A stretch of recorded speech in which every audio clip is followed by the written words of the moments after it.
Forum Borealis Paradigm Expansion. Greetings from the north and welcome to part 1 of the forum today called The Rise of the Nazi-Occult with historian Peter Levenda. He is a real field researcher and one of the world's leading experts on the Nazi phenomenon.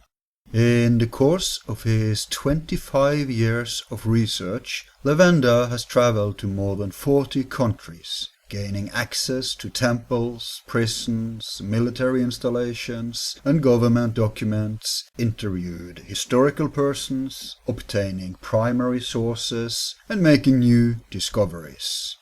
He has appeared in many documentaries on Nazism and the Third Reich. You'll find his complete bibliography and biography at our website, together with the links to his.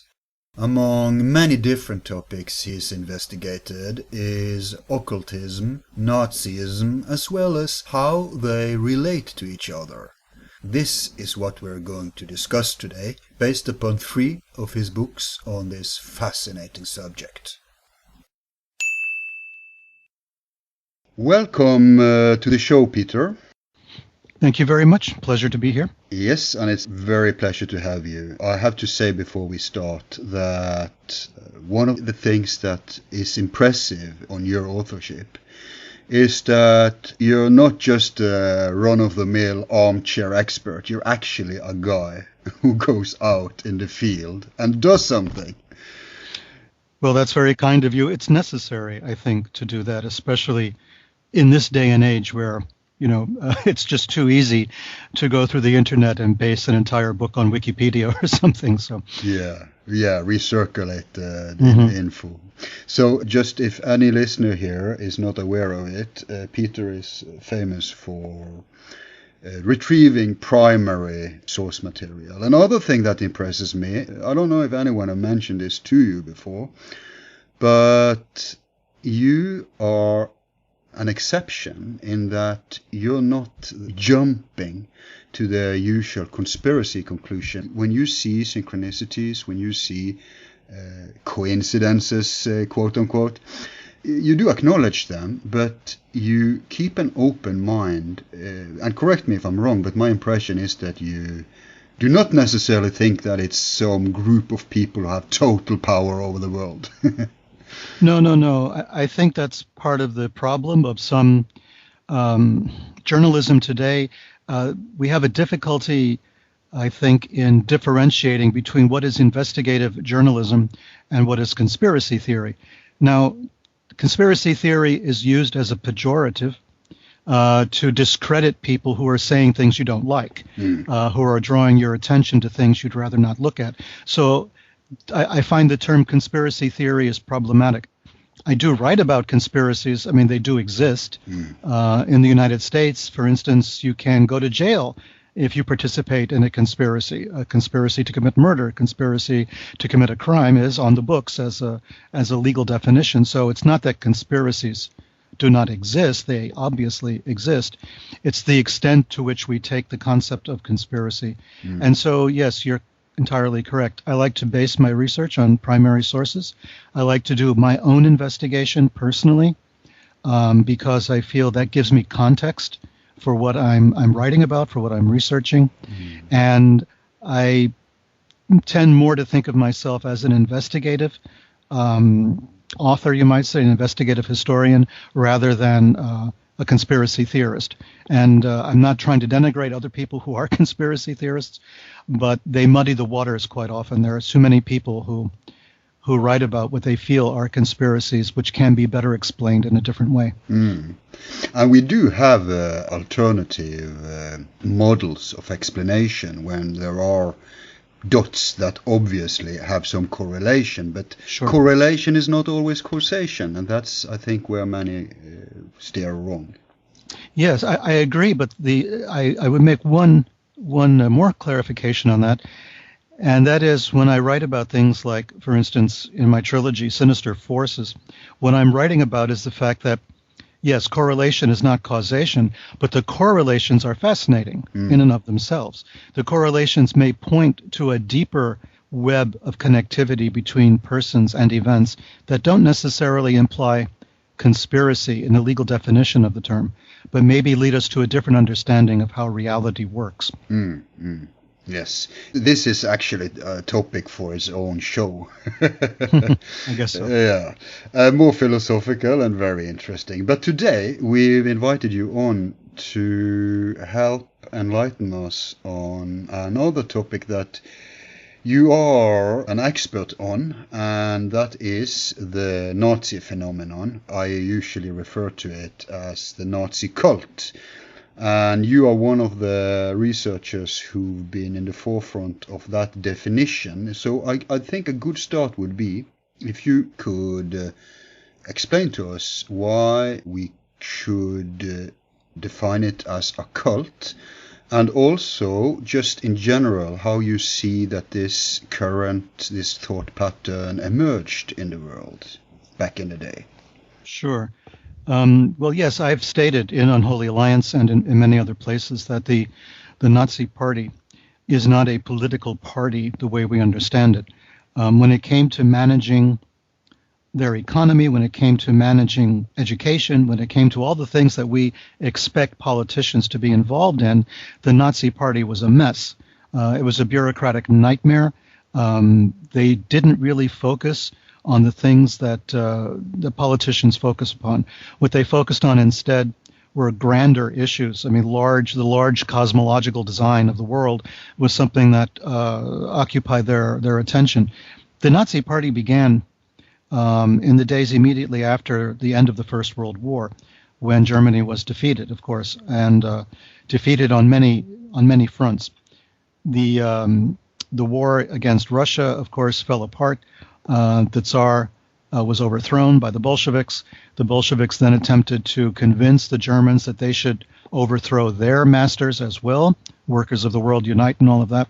So there was a state of tremendous upheaval in Germany, and it was an upheaval that was cultural, it was a spiritual upheaval as well as a military, political, or economic upheaval. There was something that struck at the very core of what it meant to be a German, what it meant to be a member of this country that had been so roundly defeated by so many different countries who came to destroy it, and then, of course, exacted tremendous penalties because of the war at the Versailles Peace Conference. So you had a situation where Germany was questioning itself, and it was questioning everything about itself. It questioned its own culture, it questioned its religion, it questioned its political situation. Germany was in danger of going communist. You had very strong socialist and communist parties in Munich, in Berlin, in Kiel, everywhere. So you had this the danger that the country would go communist. And out of this cauldron of upheaval and chaos arose two organizations that I focus upon in my work. The first, of course, was the Thule Gesellschaft. The Thule Gesellschaft was an occult society. It was a secret society. And if you can imagine in the upheaval, in the immediate post-war period in Munich, that people would find the time to get together and discuss occultism, it's astonishing, but there you go. And they met in the Four Seasons Hotel, and it was run by a man called Sabattendorf, Baron Sabattendorf. And he wrote a book later called Before Hitler Came, which was about his role in both the Thule Gesellschaft and in helping to formulate the ideology and policies of the Nazi Party, which met in the same hotel and which shared some of the same membership. Hitler was sent to spy on the Nazi Party, the German Workers' Party, I should say. On behalf of who? On behalf of a cabal of German officers who had, of course, lost the war, and they were now trying to see what they could do to hold the country together and root out any communist or socialist elements. So he worked for Captain Meyer. Captain Meyer, ironically, later became arrested by Hitler and thrown into jail. But that's another story. That's karma, I guess. That's karma, yeah. Yeah. Today, we live in a time where the collective paradigm is very conformist. But back in this day, it was street fights between ideological groups, and there was even occultists marching in the streets in Germany. And before the war, and before the Nazis killed off the competition, there was a lot of esoteric and mystical thought patterns in Germany. And you mentioned your book on Holy Alliance. Very good reading. We really recommend it. It's in the line with books such as Nicholas Goodrick-Clarke's, who unfortunately has passed away now.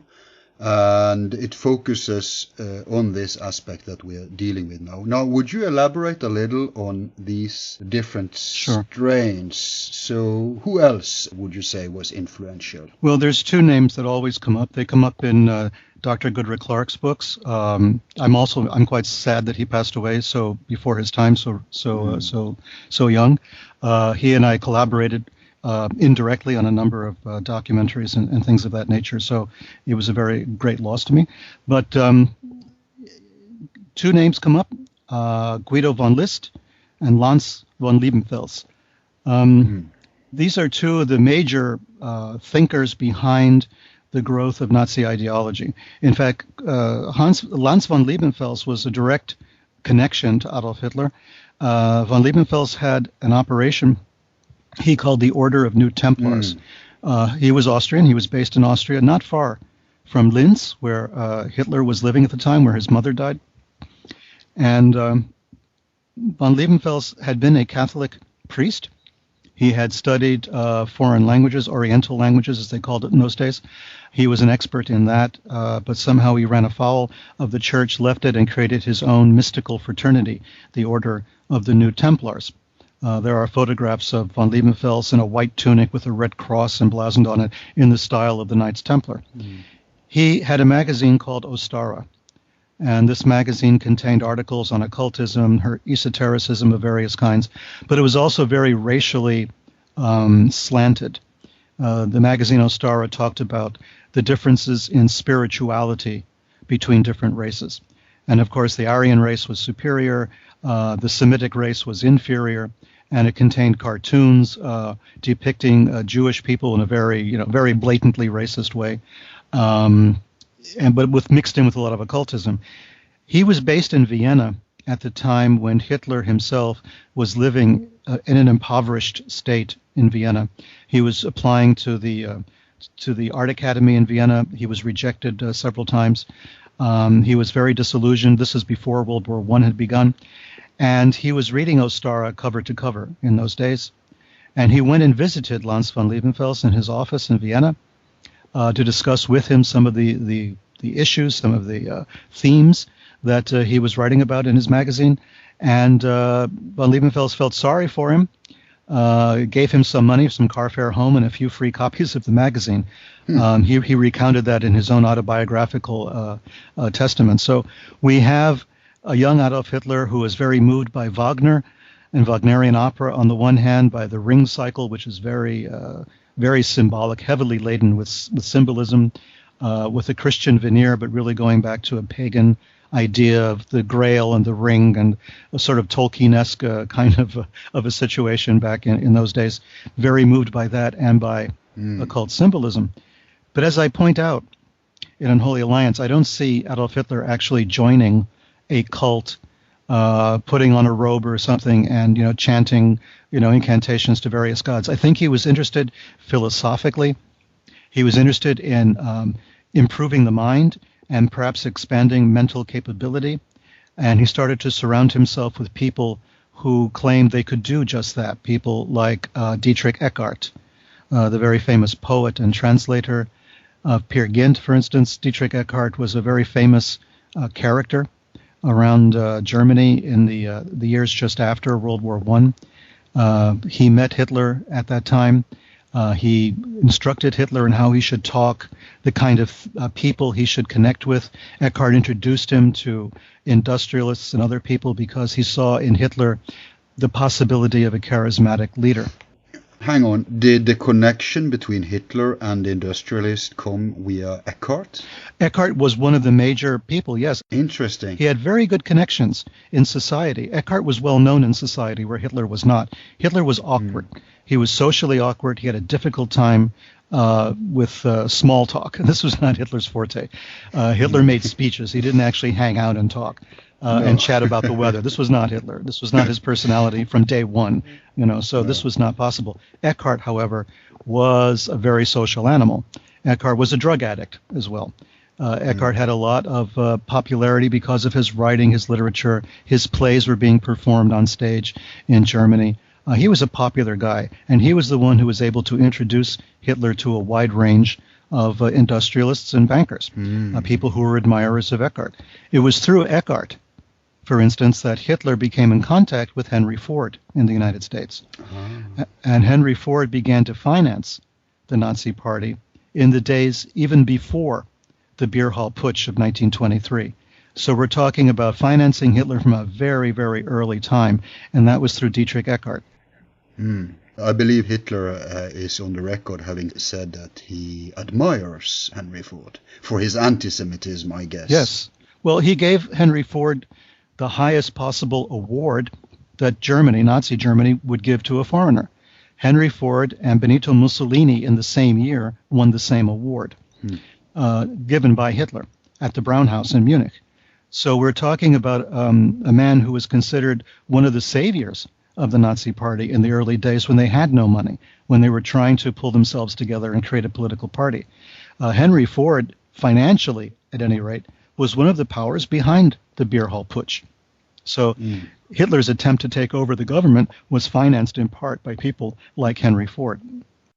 But you said that Hitler visited, I guess it was Lebensfeld before the First World War. Yes, is that right? That is correct. So before he got militarized, so to speak, by his war experience, when he was a failed artist, that's when he was flirting with these romantic and spiritual notions? Yes, absolutely. He, in fact, poems of his have survived that he wrote in the trenches during World War I, poems to Wotan and Thor. He was writing pagan poetry. Of course. I mean, incredibly, Yeah. And it was World War I, of course, which gave him the sort of spiritual revelation, you might say. He was blinded in a mustard gas attack in Belgium. He was recovering in a sanitarium. His sight came back. And when he learned of Germany's defeat in November of 1918, he temporarily went blind again. So it was a form of hysterical blindness.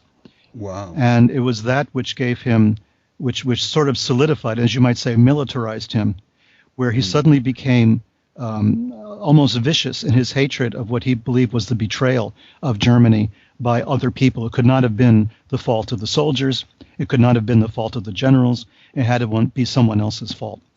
And this was the beginning of his political awakening, and it was mixed in with this spirituality that he was drinking from the very fountain of people like Lanz von Liebenfels. And there was the other man, I mentioned Guido von List. Guido von List was another pagan ideologue who was mixing together even Jewish Kabbalah with yoga, with Nordic mythology and all of these things, trying to build all of this together into a kind of overarching mystical system, similar to what people like Lanz von Liebenfels were doing also, but in a much more grand and a much more sort of idiosyncratic way.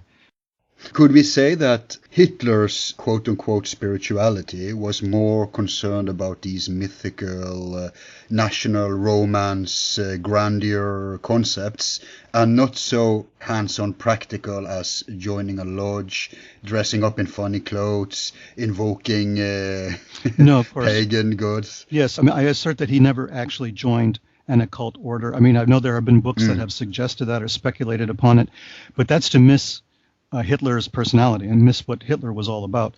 Hitler fantasized about this sort of thing, and the fantasy would always be much stronger than the reality. An occult secret society or a secret lodge or something like that would never live up to what Hitler had in his mind as to what it should be like. Hitler's idea was racial and national It was a religion that was founded upon the lost glories of the German race as he saw it. He felt that Germany had become mongrelized by the influx of people from other countries, from Eastern Europe in particular, and of course by the Jews. But not only the Jews, the Gypsies, and other people that he felt were polluting the spiritual perfection of the German race. So it was a very ideological position, but it was based on very occult and esoteric ideas. A lot of this came from, I have to say, and people criticize me for saying it, but a lot of this comes from Blavatsky. It comes from the Theosophical Society idea that she promoted in her books, that there are different races that have evolved differently in terms of spirituality. Some of her early books do smack of anti-Semitism. She does complain about Jewish people having lost their higher purpose, their higher mystical purpose. I've quoted this in Unholy Alliance and other places, where she had a very dim view. She abandoned studies of Kabbalah and Western mysticism, Hermeticism, esotericism very early on, possibly because she felt it had been polluted in a way by these other trends, and she went straight to an Asian mythological structure where she deified Hinduism, Buddhism, and that sort of thing. She really wanted to go into that and abandon Western esotericism for the most part. And this was something that was very close to Hitler's concept as well. Yeah, I have to play the devil's lawyer here, because according to the Theosophical teachings on race, which is racial, I grant you that, but she does claim that the new so-called root race will be a mix of all the consisting races, something which would be completely unheard of in the so-called race hygiene of the Nazis. So I think it's fair also to mention that there are great differences in their racial I have teachings. never said that the Theosophists were Nazis, that Blavatsky was a Nazi, but that some of the philosophy that she had was easily adapted to the Nazi program. Yeah. The symbol for the Theosophical Society in the old days, the symbol that appeared on her books, was the swastika, and that's going back to 1875 or so. So I've seen, for instance, a copy of the incorporation papers for the Aryan Theosophical Society in New York City, which was founded just a couple of years after the Theosophical Society by some members, some colleagues of Blavatsky. And of course, their symbol of the Aryan Theosophical Society was also the swastika. This is long before World War I.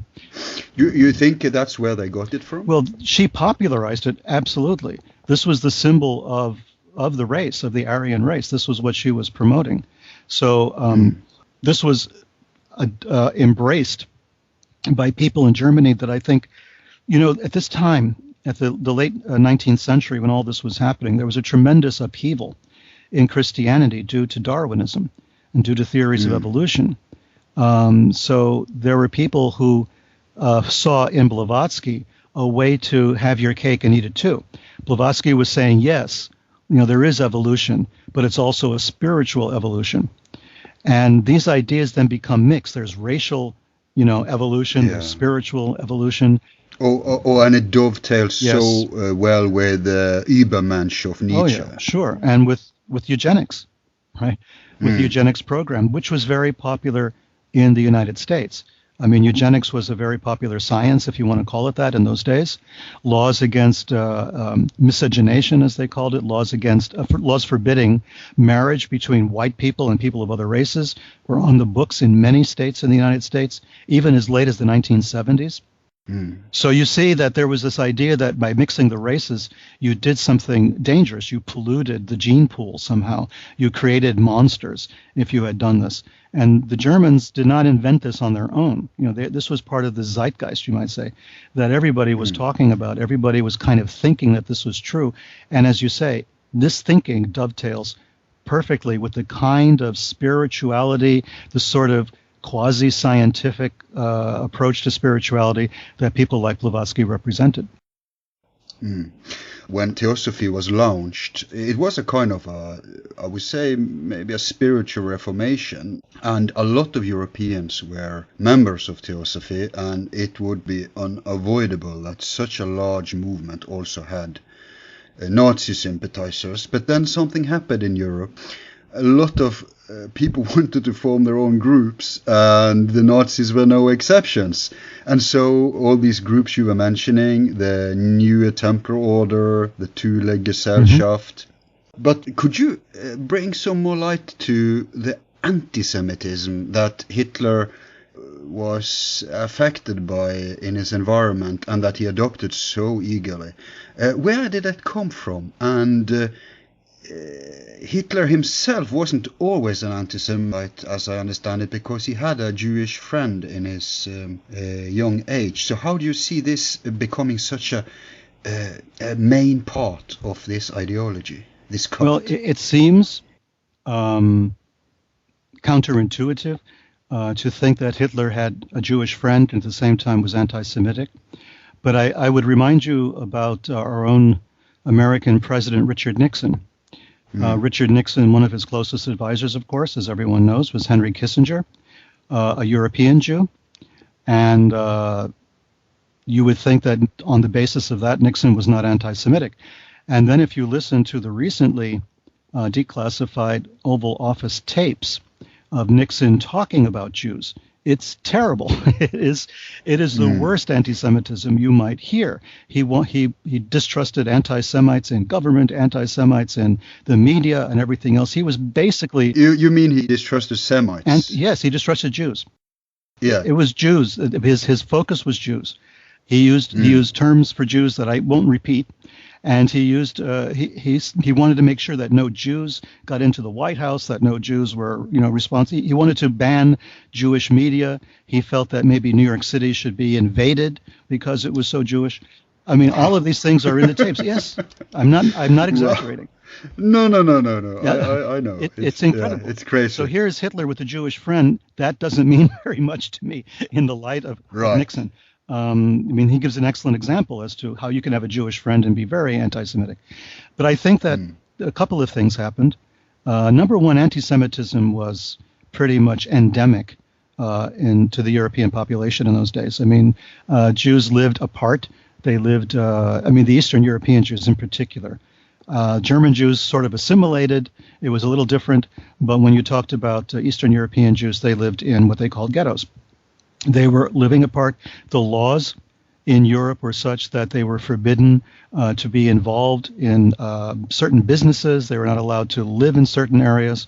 Of course, Russia and Eastern Europe were still going through pogroms where they were, massacring Jewish people in villages. So this was almost an accepted form of racism in those days. So Hitler grew up in that environment, in a very Christian environment where Jews were considered to be Christ killers. And he went to a Catholic school. There's photographs of the school where he went when he attended in Austria when he was a young boy. And one of the designs on the coat of arms in that school was also a swastika. So we have this constant subliminal kind of programming that's taking place. And then his mother, his dear mother, whom he loved very dearly, died just around Christmas. And the doctor who treated her was Jewish. So we don't know if that contributed to this as well. But Hitler turned to become extremely anti-Christian as well as anti-Semitic. Yeah, that's less known, isn't it? It's less known, yes. And regarding how much the Catholic Church, and we'll get to that later in the program, but how much the Catholic Church have been in bed with Nazism. And like you say, in the south of Germany, where Hitler grew up, there was many of these people had Catholic backgrounds, not Protestant. Yes. So there is something there too, I guess, from the Catholic heritage. Certainly. I mean, the Catholicism in those days was openly anti-Semitic. There was no doubt about that.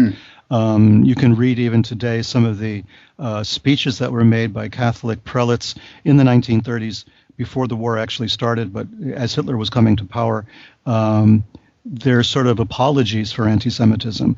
They go into discussing, well, yes, maybe it's not, Jews are, God's creatures too. However, and they will go into, reasons why there really are, subhuman. So this kind of thought was there. It was not just in Germany. It was all over Europe. It was in England as well. I mean, it was a very strong anti-Semitic sentiment in Great Britain. There was, of course, in the Balkans very much. So you had this kind of overall anti-Semitism that was everywhere that Hitler basically tapped into as a source of national frustration and the need to find someone to blame for what had happened to Germany during World War I, and particularly the Versailles Peace Conference, which was conceived in Hitler's idea as just basically a gathering of Jews to destroy Germany. Right. Okay, so he flirted with these anti-Semitic movements because anti-Semitism is such a spiritual notion more than a physical one. Yes. I guess it's natural then that many of these occult groups, it was unavoidable then that you ended up with them because they would try to justify their anti-Semitism based upon their spiritual notions. Philosophical notions more than any. Of course, they used politics and physical conditions as excuses too, but when you go to the depths of their reasoning, I guess we end up in this philosophical fringe zone of Theosophy. You mentioned New Templar Order and the Thule. They are both very well known. But what about the so-called Vril Society? Yeah, the difficulty I have with reports on the Vril Society is that there's very little documentation on it, if at all any. There are references to it by other people, but there's no definitive paper trail for this society. Vril, of course, was based on a novel by Bulwer Lytton called Vril. An Englishman, even. An Englishman, yeah. Speaking about the coming race, the power of the coming race, which is something that, of course, appealed to German nationalists. The idea that there's a new race coming, which is going to be a race of supermen. And Vril was this power. Of course, it's based on the Sanskrit term for vir, which is the male power in general, potency, you might say. It's the source for many European and other words around the world. And even I lived in Malaysia for a while, and virya was a common term meaning manliness or manhood. So the idea of Vril is sort of this male potency, and it was a subject of a novel. So I'm not 100% certain that a real Vril society actually existed per se, because I've not seen enough documentation to prove it. Okay. Tula we know. Yeah. There's no doubt about it. Vril, it was brought up in a book by Trevor Ravenscroft called The Spear of Destiny. The problem with that book is there's a lot of undocumented source material in there, a lot that I 100% do not believe. I do not believe that Hitler was attending seances and taking peyote, for instance. I don't see any of that as being true. I wish. I think things would be different. Oh, yeah, I think it would have been, yeah. Hitler as a hippie, can't you see that? But then we have Paul and Bergier, right? The Morning of the Magicians, which make kind of similar claims. So, in absence of any documentation, I don't feel competent enough to talk about the Vril Society, quite frankly. Okay, so it may be a meme. Yes. All, yeah. But isn't the Vril concept also tied to the hollow earth, inner earth concept? Oh, sure. And it goes back also to the, what's his name? Just went right out of my head. War of the Worlds, the man who wrote that, The Time Machine. Wells. Yes. Yeah. Yes. Wells also was thinking along the same idea. There was a hollow earth. There were people living underneath the earth. And, of course, the hollow earth was associated with Admiral Byrd, claiming that he had seen an opening in the Arctic circle that led to a land of lushness of green trees and all the rest of it. Yeah, but I'm getting to how this was connected to the Nazi. Wasn't it a part of the Nazi mythos? Oh, sure. It was. The hollow earth was. The world ice theory was also one of those ideas that was embraced. But when we're talking about the Nazis in this context, I don't think Hitler per se was very much a part of this. This was Himmler. Right. And Himmler's hobby horse was occultism, esotericism, hermeticism, particularly in service to the state. So Himmler, as the head of the SS, financed many strange operations and strange research institutes like the Ahnenerbe and other groups that went around searching for archaeological artifacts, evidence that the Aryan race had been around the world, had conquered other countries outside of Europe. He believed that there was, that Tula may have been an underground civilization, similar to Shambhala, the Tibetan idea of there being, a hidden mysterious civilization below the earth or floating above the earth or in the ocean or something like that. So all of these ideas were swirling around Europe at the time, and a lot of people became fascinated by these concepts. Was there a civilization beneath the earth? Were we, for instance, actually underneath another surface?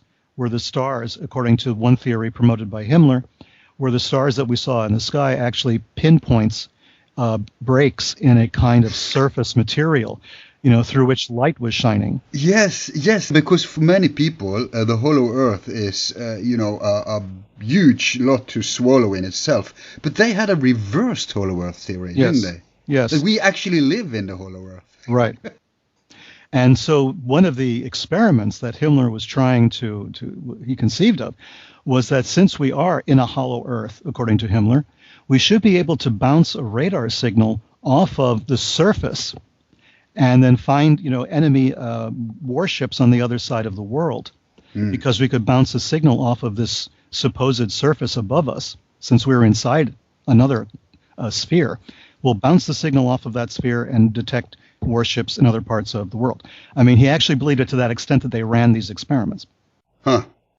But I guess that he was in charge of SS was better for them, because there he could float his wild notions without any practical... if he was a general with those notions, they wouldn't get far. He wouldn't get far, no.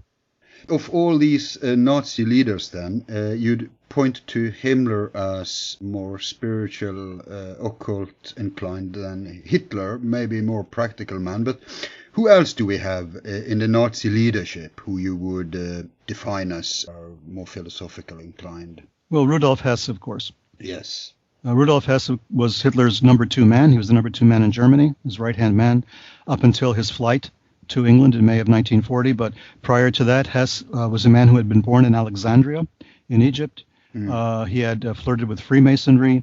He had studied occultism, astrology, Asian religions, all of these things. He was very close to Karl Haushofer, who was the man who invented some of the geopolitical platforms that we still read about today. The idea of geopolitics was something that Haushofer had contributed. Haushofer spent time in Asia. He was one of the people responsible for building an alliance between Germany and Japan at a time when Germany would have been better off building an alliance with China. According to the very strong pro-China lobby within the Nazi government, the Japanese side won, largely due to Haushofer's influence. But Haushofer was also a firm believer in astrology, a firm believer, as I say, in Asian religions. Therefore, he was in this liminal space sort of between Europe and Asia, where he would pretty much accept almost anything. And he influenced Hess a great deal. Hess was arrested with Hitler, of course, in 1923 during the beer hall putsch, the failed attempt to take over the government. He went to prison with Hitler, and he helped Hitler to write Mein Kampf. Hess was a very, very major player where Adolf Hitler was concerned, and the flight to England was considered, at least officially, a great betrayal of Hitler and Hitler's trust. And that's when he had the occultists and astrologers throughout Europe, throughout at least the occupied areas, arrested and thrown into prison. Because up to that date, didn't he have an astrological consultant? Not exactly. He had people who were doing astrological charts for Hitler. There was a very famous woman, astrologer, who wrote a prediction for Hitler, which was sent to him. In fact, today, I don't know if people know very much about this particular kind of astrology. It's called Habsumen, or midpoint astrology. It was created by an Ebertin, a Dr. Ebertin, Ebertin. And his wife actually wrote an astrological chart for Hitler, not at his request, but just did it because she was interested. And this was forwarded to Hitler because it predicted that he would rise to become the savior of Germany.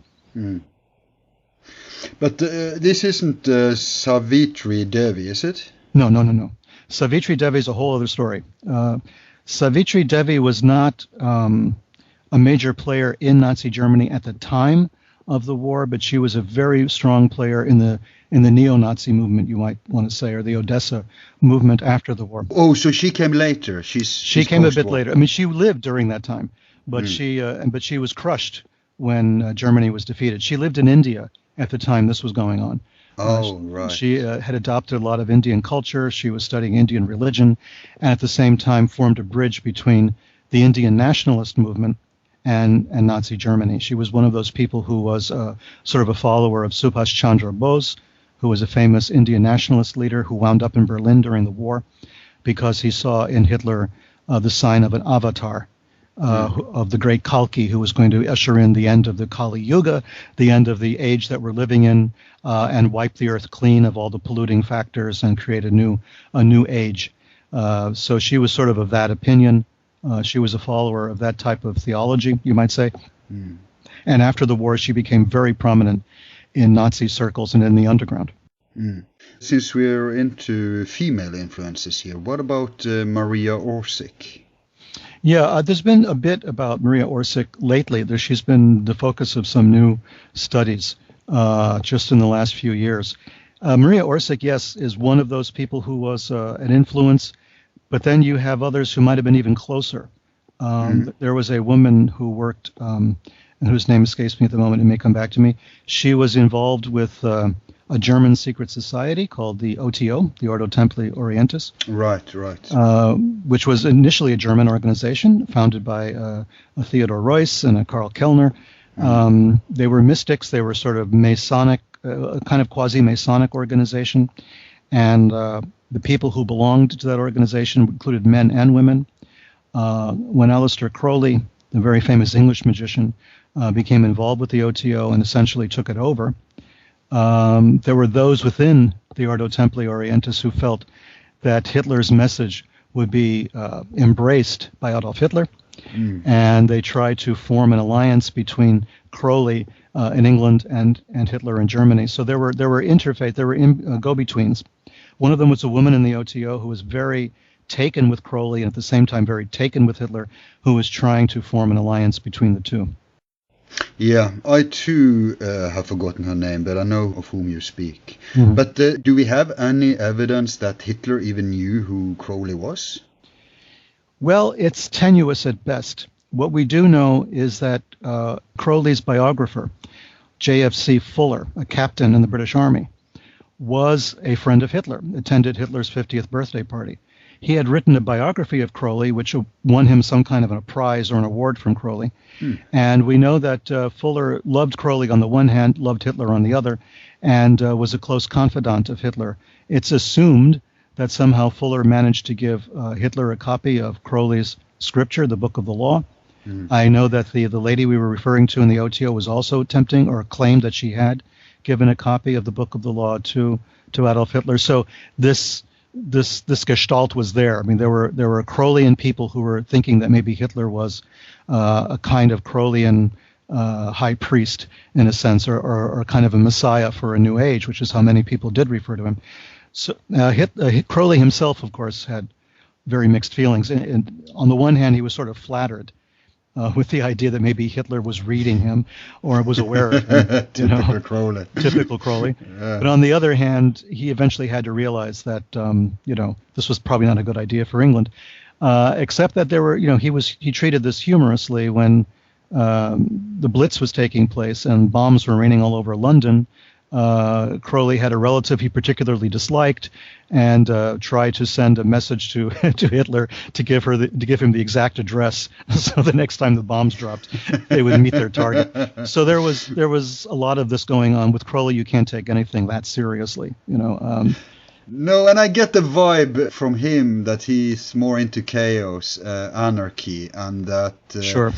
When he took over, the part of O.T.O that he took over went in that direction. But, who knows? It could have suited if Reuss and Kellner lived on. Maybe it would have become just another vehicle for the Nazis.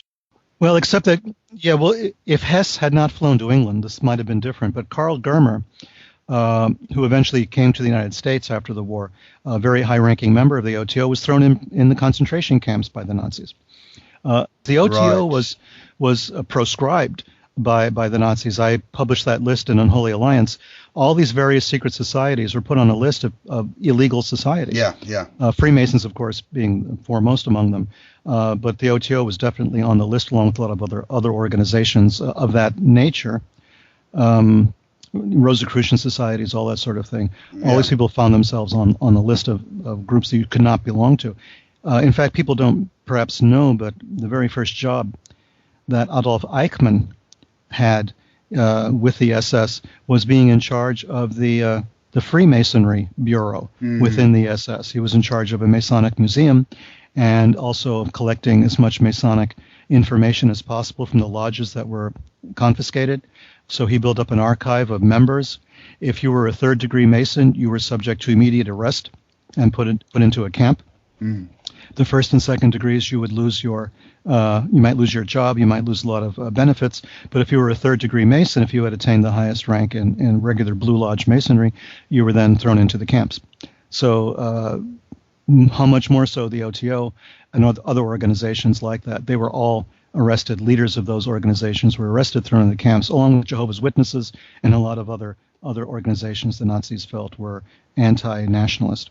Yeah, it seems to me very obvious that the Nazis, being influenced by some of these, not saying that all of them then are Nazi, but they borrowed from different currents, and when they came to power, would you subscribe to the notion that they then smacked down on them just to own history, to own that current, that philosophy, to kill off the competition, so to speak? Well, that is a point that I make in Holy Alliance, was that Hitler was the head of a cult, one of the strongest cults the world has known in modern times.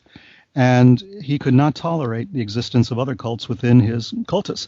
So, they had to go. They just had to go. He could not support, the existence of these, countervailing currents. Himmler, on the other hand, felt, of course, exactly the same way. But Himmler had the intention of taking as much as possible from these different societies, these different mystical techniques, these different magical techniques, and seeing what was valuable that he could use within the SS. I visited Wewelsburg Castle in near Paderborn in Germany for a TV thing that was done back in the late, I think it was 1998, 1999. We did a documentary based there, and to be in that castle to see how Himmler had redecorated it. The swastikas on the floor, the swastika on the ceiling, the 12 niches for the 12 highest ranking members of the SS were like the round table knights of King Arthur. He was doing all of this very deliberately, and he was taking scriptural sources from everywhere and having his people write learned treatises on them. I saw Ahnenerbe literature, for instance, with articles about various Indian scriptures from India, Chinese scriptures, from Hermetic scriptures as well. His people were scouring the world for occult information. They just didn't want to deal with occult societies, but they wanted the information so that they could use it themselves. In my esoteric studies, I've seen that before the war, Germany was the main capital of occultism, and after the war, I think it moved more to France because of the Nazis crushed so much. But before the war, there was actually groups with lineages that went far back. I won't mention any now because it's beside the topic, but my question to you, since you're such an in-depth researcher on these things, would you say that any of these Nazi-style versions, like Thule, New Templar, the List Society, does any of them have any lineage, or were they just bad imitations? For my part, I believe they were bad imitations. I think they were copies of copies, basically. There was some evidence to show that maybe Guido von List had some kind of a connection to the Golden Dawn Society of England. And then the Golden Dawn Society, of course, was based on a very famous series of manuscripts called the Cipher Manuscripts, which I wrote about in another book called Stairway to Heaven. I kind of believe, based on the information given by no less an authority than Gershom Scholem, the famous authority on Kabbalah, that there was a Golden Dawn Society in Germany that they got these cipher manuscripts from. that this organization existed there before the Golden Dawn was formed in England.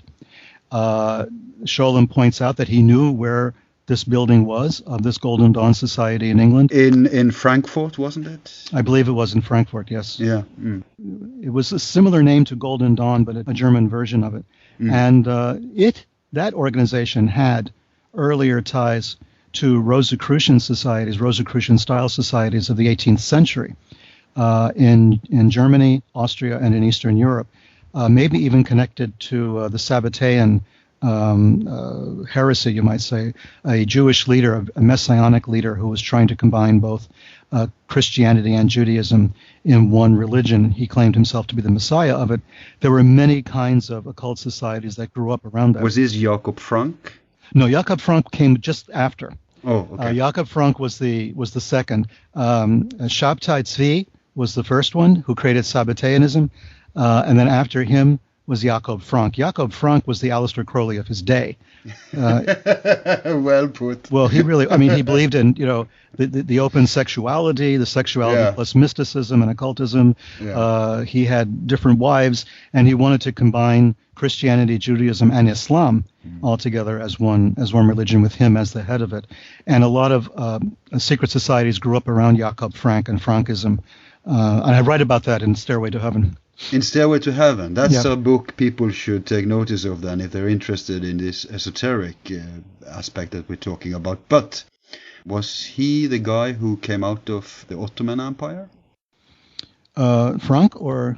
No, the one before him. Shabtai Tzvi? Yeah? Yes, that was Ottoman Empire era. Right. Yeah. Mm-hmm. So he could have had something from the Constantinople lineage. Oh, absolutely. There could be. I mean, there's some of the Frankists actually still exist in Turkey. They're still there.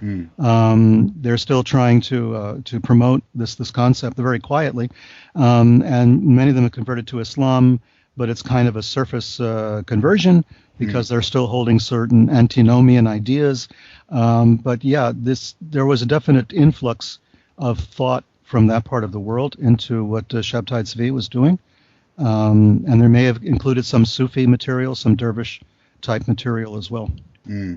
And I know that Gustav Meyrink actually had a lineage, not very well known, and that goes to the Eastern Europe, to old alchemical Rosicrucian currents. Back to the Nazis then. If we look at these people, you mentioned just briefly Sebottendorf. I guess we could elaborate more on him though. We have Liszt, we have Haushofer, we have Eckart, we have Liebensfeld and Orsic. Did any of these people, which are influential on the Nazi current, if not Hitler in itself, did any of them survive or live long enough to see what happened with the Nazi party and with Germany and the war? Well, interestingly enough, Haushofer did not make it. He died shortly at the end of the war. Sebottendorf also died before he could. He was on the list anyway because he knew Hitler before Hitler was Hitler. His books were confiscated and he was thrown in jail. I don't believe he survived. So they turned like a Frankenstein monster. They turned on their own. Oh, absolutely. Yeah. Oh, continue. This is exciting. Yeah, no question about it. They did turn on each other. Who did survive? Lanz von Liebenfels survived. And he survived, I believe, in Switzerland. No. He continued to operate for a few years. I don't think he died until the 1960s, if I remember correctly. So he continued for quite some time. After the end of the war, but he was the only one that did. Liszt was dead before this, before Hitler came to power, as I recall. Otto Rahn, one of the famous SS Indiana Jones types, died, of course, before the end of the war. He was the person sent by Himmler to find the Holy Grail. The people who were involved in the Tibet expedition, another weird event financed by Himmler and the SS. Most of them survived the war. The leader of the expedition was Ernst Schaefer.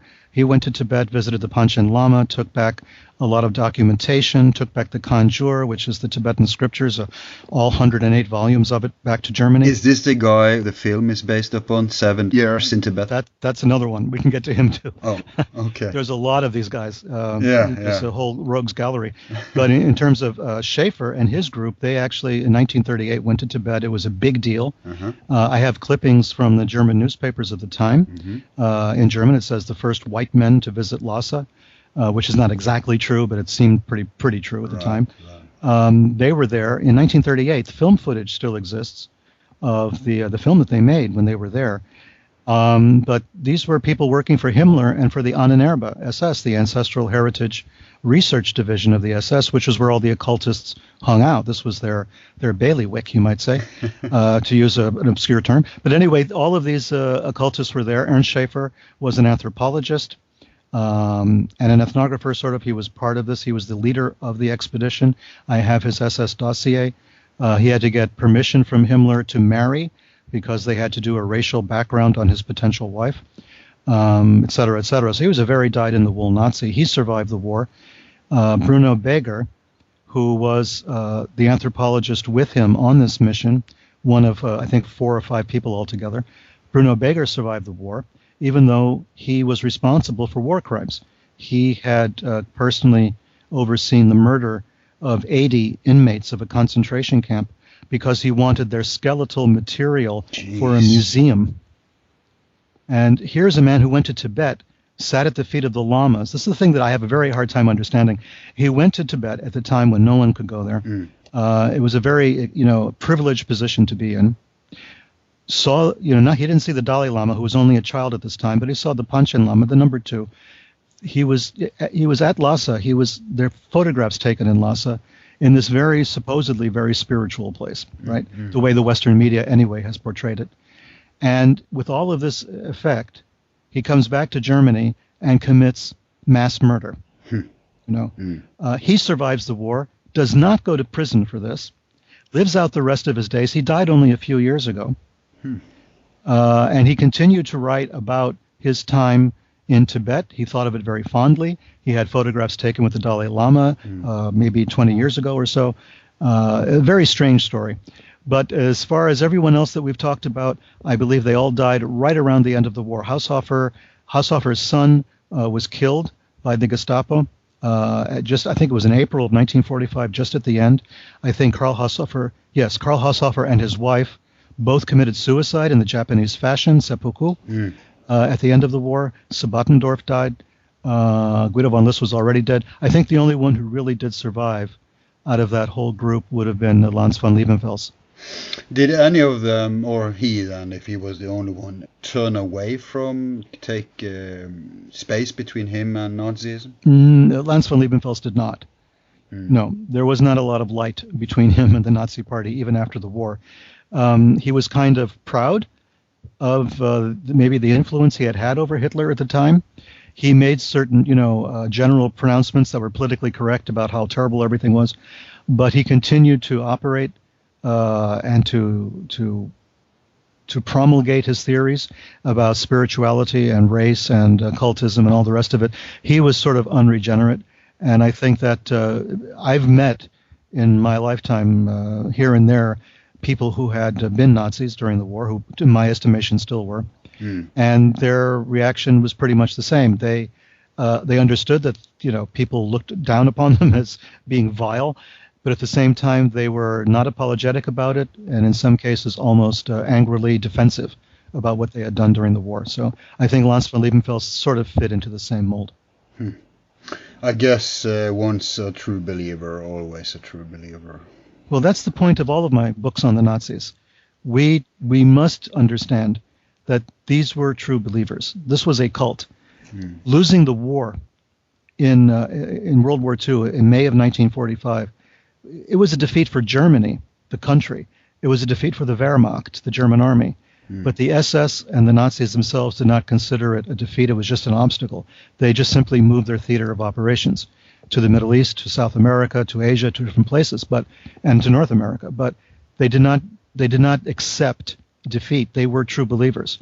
and they believed that they would survive, their message would survive, and they spoke openly about this. People like Otto Skorzeny, Hans Ulrich Rudel, all of these people who survived the war became, known as true believers. They wanted Nazism to survive.